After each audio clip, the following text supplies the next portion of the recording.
찰스 다윈은 말했습니다. 이 결국에 살아남는 종은요, 가장 강력한 종도 아니고 가장 똑똑한 종도 아니다. 변화에 가장 잘 적응하는 종이다. 이렇게 말을 했어요. 이 지금 비트코인 시장에 감돌고 있는 낯선 정적을 보고 불안하실 필요가 없습니다. 이건 비트코인의 실패가 아니라 이 미국 월가라는 거대한 생태계에 맞춰가지고 금융상품으로 완벽하게 진화했다라는 증거이기 때문이에요. 과거에 비트코인이 야수처럼 날뛰던 이 도박장이었다라고 한다면은 지금은 그 변동성마저도 정교하게 포장되어 팔리는 시스템이 되어버렸습니다. 이 기관들은 이제부터 가격 폭등을 기다리는 게 아니라요, 리스크를 구조하고 안정적인 현금 흐름을 뽑아냅니다. 이 판 자체가 완전히 바뀌었다라는 거고, 예전의 방식대로 대박만을 쪄주신다면은 이 새로운 시장에서는 도태될 수밖에 없습니다. 지금 우리 투자자분들에게 필요한 건요, 막연한 믿음이 아니라 이 달라진 게임의 법칙을 냉철하게 직시하시고 내 포지션을 바꾸는 적응력이겠습니다. 요즘에 비트코인을 보면은 이상하게 조용하다고 느끼는 분들이 많이 계신데요. 예전에는 소문 하나만 나도 하루에 10에서 15%씩 흔들리던 자산이었습니다. 근데 지금은 어떻습니까? 이 큰 뉴스가 뜬다라고 할지라도 예전만큼 난리가 나지 않습니다. 이게 비트코인이 약해져서 그런 걸까요? 저는 오히려 반대로 바라봅니다. 비트코인이 실패해서가 아니라 비트코인이 이제는 금융상품으로 성공을 했기 때문입니다. 오늘 말씀드린 핵심은 딱 하나예요. 이 미국 월가가 암호화폐 시장에 들어온 게 아닙니다. 월가가 시장에 배관을 갈아 끼우면서 이 비트코인을 자기들이 가장 잘 다루는 형태로 바꿔버리고 있다는 거. 이게 지금 세상이 돌아가는 구조인 거고, 겉으로 보이는 뉴스는 이렇습니다. 올해 9월 말 블랙록의 IBIT랑 연결된 ETF 옵션 시장이 엄청나게 커졌어요. 이 단순 거래량이 아니라 미결제 약정이라는 숫자가 커졌습니다. 미결제 약정은 쉽게 말씀드려서 아직까지 끝나지 않은 계약서의 더미입니다. 이 계약서가 많다는 건요, 시장의 참여자들이 비트코인을 가격으로만 보지 않고 변동성으로 쪼개서 사고 팔고 있다는 뜻입니다. 그때는 IBIT 옵션 미결제 약정이 약 380억 달러 수준까지 커졌지만요, 이 기존의 비트코인 옵션을 지배하던 데리비트의 규모를 한번 넘어섰다는 보도까지도 나올 정도였습니다. 이게 하루 이벤트가 아니라 이 주도권이 어디로 이동하는지 보여주는 신호였다는 거예요. 근데 여기서 첫 번째 모순, 이 기관이 들어오면요, 비트코인이 더 많이 오를 것 같죠. 최소한 더 미친 듯이 흔들릴 것 같은데 오히려 변동성이 줄어들고 있다는 거. 실제로 지난 8월달 같은 경우는 90일 롤링 변동성이 40 아래로 내려왔다는 보도도 있었습니다. 이게 비트코인 현물 ETF 출시 당시에는 60대였는데 그만큼 밑으로 내려갔다는 거죠. 롤링이 줄어들었다는 뜻입니다. 이건 결코 우연이 아니라는 거고, 이 시장이 이제 도박판에서 상품으로 바뀌고 있다는 결과라는 거예요. 그러면 여기서 중요한 질문이 하나 생깁니다. 이 변동성이 줄어든다는 게 우리한테 좋은 일일까요? 아니면 오히려 나쁜 일일까요? 그 정답은 한 가지가 아니겠죠. 대신에 구조를 이해하셔야 됩니다. 옵션 시장이 커지면 무엇이 생기느냐? 이 변동성을 파는 사람들이 생겨요. 변동성을 산다라는 거는 미래의 흔들림을 사는 거고, 변동성을 판다는 거는 그 흔들림을 팔아서 돈을 받는 겁니다. 예전에 비트코인의 흔들림 자체가 너무 컸기 때문에 이걸 사고 파는 시장이 어딘가에 있긴 했었지만 이 참여자가 제한적이었다는 거. 특히나 자금 규모가 큰 기관들 같은 경우는 규제랑 내부 규정 때문에 크립토 거래소 안으로 옵션을 크게 하기가 어려웠습니다. 그런데 비트코인 현물 ETF가 나오게 되면서 이 게임이 완전히 바뀌었어요. 비트코인을 직접 들고 있지 않다고 할지라도 주식처럼 클릭 한 방으로 노출을 만들 수 있게 됐습니다. 그리고 ETF 옵션이 붙으면서 더 큰 변화가 생겼죠. 이제 기관은 비트코인을 가격이 아니라 리스크로 분해해가지고 관리가 가능하게 됐습니다. 위로 얼마까지 열어두고 아래로 어느 정도 막아두고 그 과정에서 프리미엄을 받는 구조가 가능해졌다는 거예요. 그리고 여기서 두 번째 모순이 생깁니다. 우리는 흔히 기관이 사면 가격이 안정적으로 오를 것이라고 생각을 하는데, 지금은 기관이 들어오면서 오히려 기대 수익의 모양이 바뀌고 있다는 거. 왜냐하면 기관은 상승을 기다리기만 하는 게 아니라요, 이 상승 가능성 자체를 팔아서 수익을 만드는 방식도 쓰기 때문입니다. 커버드 콜이 대표적이죠. 이 커버드 콜은 간단합니다. 비트나 비트 ETF를 들고 있으면서 위로 오를 수 있는 권리를 다른 사람에게 팔고 그 대가로 프리미엄을 받는 방식인데요. 그러면 평소에는 꾸준하게 돈이 들어옵니다. 대신에 어느 순간 크게 오르는 구간의 수익은 일부 포기하는 구조가 됩니다. 이게 시장 전체로 커지면 어떤 일이 생기느냐? 이 급등을 꿈꾸는 사람의 욕망이 누군가의 현금 흐름이 됩니다. 다시 말씀드리자면은 내가 기대하는 폭발적인 상승을 누군가는 상품으로 포장해서 안정적인 수익으로 바꿔서 가져갑니다. 그래서 이번 이슈의 핵심은 결국에 이거예요. 이 비트코인은 지금 가격 게임에서 현금 흐름 게임으로 재설정이 되고 있다는 거. 여기서 미국 월가가 다 해먹었다. 이 말이 정말 맞느냐? 이 질문을 해야 됩니다.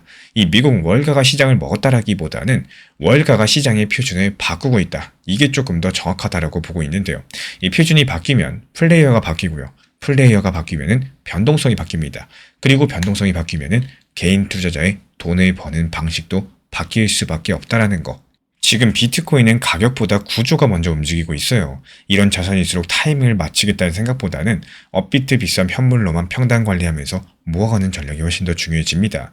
그래서 제가 따로 안내드리는 자료도 레버리지나 단타가 아니라 현물 기준으로만 정리해두고 있기 때문에 관심 있으신 분들만 현재 보이는 번호 참고해 주셔도 됩니다. 그리고 여기서 데리비트 이야기를 빼면 안 되겠죠. 이 데리비트 같은 경우는 한동안 비트코인 옵션의 중심이었습니다. 근데 올해 8월 14일 데리비트가 코인베이스의 인수가 완료되면서 이 구조가 또 바뀌었다라는 거. 이제는 역외 거래소랑 미국 ETF 같은 단순 구도가 아니라요. 더 큰 그림으로만 보면은 미국 규제권과 미국 금융회사가 옵션 인프라를 동시에 치는 이런 방향으로 정렬이 되고 있습니다. 이 블랙록 같은 경우는 ETF랑 옵션으로서 코인베이스는 현물 프라임 파생 인프라로서 각자 다른 방식으로 같은 방향을 향해서 가고 있다라는 거. 그리고 이거는 단지 금융시장 내부 이야기로 끝나질 않습니다. 거시경제랑 국제 정세로 연결이 된다는 건데요. 왜냐하면 이렇게 표준화된 비트코인은 위기 때는 위험자산처럼 팔리고 평소에는 해지가 가능한 상품처럼 관리가 되기 때문입니다. 이쪽에는 비트코인 하락을 설명하는 기사에서도 AI 관련된 위험심리, 연준의 정책, 주식시장의 분위기가 함께 언급이 돼요. 예전 같았으면 크립토 내부 사건으로 설명을 했을 텐데요. 이제는 미국 월가의 리스크 온, 리스크 오프 언어로서 설명이 됩니다.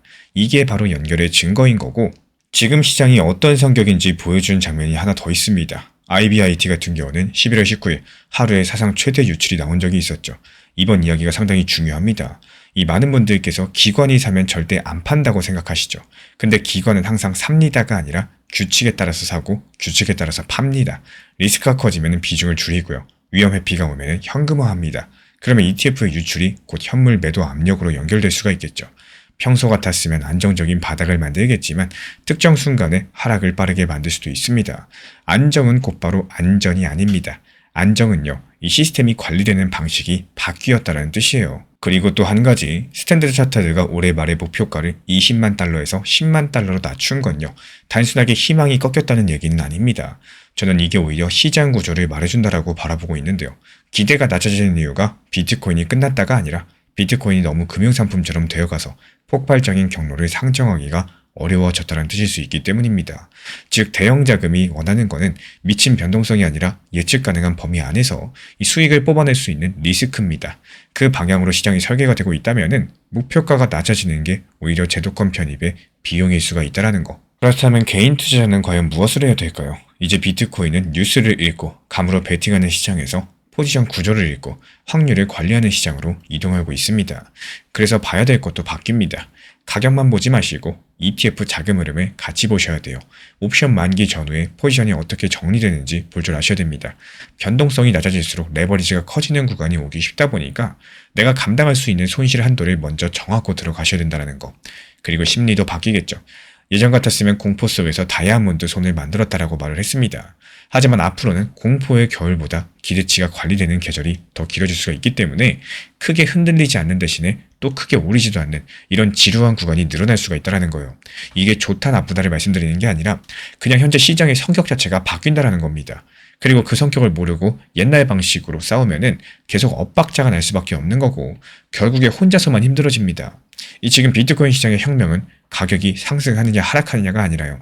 이 혁명이 증권화되고 변동성이 상품화되고 수익이 규격화되고 이런 점들을 보셔야 됩니다.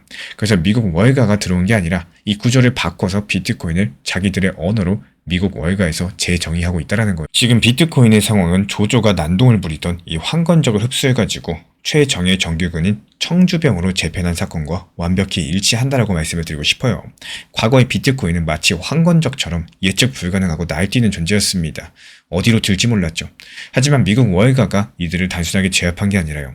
자신의 제도랑 규율, ETF나 옵션 같은 것들을 입혀가지고 통제 가능한 전력으로서 개조를 했다라는 겁니다. 이제부터 그렇다면 비트코인은 이 도적대의 야성을 잃어버린 대신에 이 제국의 명령에 따라서 움직이는 질서정연한 청주병 같은 군대가 되었다라는 거예요. 이 변동성이 줄어든 거는 비트코인이 약해져서가 아닙니다. 조조의 깃발 아래서 가장 효율적으로 싸우는 이런 시스템의 무기화가 되었기 때문입니다. 그렇다면 이제부터 우리는 어떻게 해야 될까요? 야생에서의 투기를 하시는 게 아니라 정교하게 설계된 진법, 이런 것들을 읽어야 되는 이 시점에 와 있다는 것들을 다시 한번 강조드리고 싶습니다. 결국에 이 시장은 하루가 아니라 흐름으로 보셔야 되고 긴 하락은 결국에 다음 파동의 에너지가 된다는 점 강조드리고 싶어요. 이 시장을 바라볼 때 가장 많이 실수하는 거, 오늘 떨어졌나, 이번 주가 안 좋은가, 여기에 시선을 두시는 건데 이 투자라는 게 그런 짧은 화면 안에서 결론을 내릴수록 감정이 먼저 흔들리게 됩니다. 오늘 하락했고 이번 달 내내 하락했고 심지어 3개월 동안 계속 눌려있는 시장이다라고 해서 그걸 전부 악재로만 받아들이기 시작하면은 결국 남는 거는 불안감과 포기뿐입니다. 하지만 관점을 조금만 길게 가져가 보면요. 오히려 그렇게 긴 하락 구간이 있었기 때문에 나중에 반등이 시작됐을 때 그 반동의 힘, 파급력은 더 커질 수 있다는 생각도 해보셔야겠죠. 이 시장이 언제나 에너지를 한쪽에서 모았다가 또 다른 쪽으로 한 번에 분출하는 이런 구조로 움직여 왔습니다. 하락을 무조건 나쁜 신호로만 받아들이는 순간 이 사람은 시장에서 버티지 못해요. 버티지 못하면 결국에 가장 힘든 구간에서 떠나게 되는 거고 가장 기다려야 될 타이밍을 스스로 놓쳐버리게 된다는 거예요. 그렇기 때문에 중요한 거는 지금의 하락이 끝이냐 아니냐를 맞히는 게 아니라요. 이 구간이 흐름 속에서 어디쯤인지 그리고 이 시간이 지나고 나면은 어떤 방향성의 파도가 나올 수 있는지를 생각을 해보는 겁니다. 이 시장을 길게 보는 사람들만이 하락을 견딜 수가 있고 그 하락을 견딘 사람들만이 다음 상승을 맞이할 수 있는 자리에 남아 있다라는 거. 이 결국에 살아남는다라는 거는 짧은 움직임에 흔들리지 않는 사람입니다. 요즘 시장 같은 경우는 하루에도 몇 번씩 분위기가 바뀌고요. 뉴스 하나로 심리가 급격하게 흔들리는 경우가 정말 많습니다.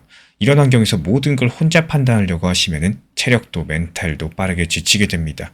그래서 제가 매일 체크하는 핵심 구간들 가볍게 한번 해볼 수 있도록 요약해서 드리고 있기 때문에 필요하신 분들께서만 현재 보이는 번호로 문자 신청 주시면 되고요. 이건 매매 신호가 아니라 혼자 무너지는 걸 막아주는 멘탈 안전장치에 가깝습니다.